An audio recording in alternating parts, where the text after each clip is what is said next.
బంగ్లాదేశ్లో ఓ హిందువుని దారుణ హత్యపై స్పందించిన అసోం సీఎం హిమంత బంగ్లాదేశ్లో అశాంతి కారణంగా దీపుదాస్ చంపబడ్డాడని వ్యాఖ్య. తిరుపతిలో ఎన్టీఆర్ రాజు నివాసానికి వెళ్లిన సీఎం చంద్రబాబు రాజు చిత్రపటానికి నివాళులర్పించిన ముఖ్యమంత్రి హోదాకు తగినట్లు హుందాగా నడుచుకో రేవంత్ రెడ్డికి హితవు పలికిన మాజీ మంత్రి తలసాని శ్రీనివాస్. বাওপন্থী লোকসকলে আমাৰ জাতিটোক ভিতৰৰ পৰা দুৰ্বল কৰা অহৰহ ষড়যন্ত্ৰ আজি অসমৰ বহু মানুহে কাৰ্বি আংলঙত গণ্ডগোল হ'ল নেপাল সদৃশ মৰাৰে আন্দোলন কৰিলে নেপাল সদৃশ এতিয়া মোক প্ৰশ্ন কৰক নেপালতো আন্দোলন হৈ গ'ল নেপালত আন্দোলনৰ পিছত নেপালৰ প্ৰতিজন যুৱকে চৰকাৰী চাকৰি পাইছে নেকি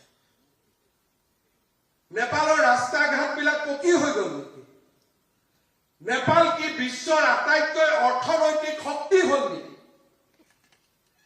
আপোনালোকে নেপালৰ বিপ্লৱলৈকে ক'ব কিন্তু নেপালৰ বিপ্লৱৰ পিছত নেপালৰ কি পৰিৱেশ হ'ল সেইখিনিও লাইভ টেলিকাষ্ট কৰি আমাক দেখাওক বাংলাদেশত ছাত্ৰ বিপ্লৱ হ'ল বাংলাদেশত ক্ষমতা উৎখাত কৰি হাসিনা ওলাই আহিলে ইমানলৈকে ঠিক আছে কিন্তু তাৰ পিছত কি বাংলাদেশখন বিশ্বৰ মহাশক্তিত পৰিণত হ'ল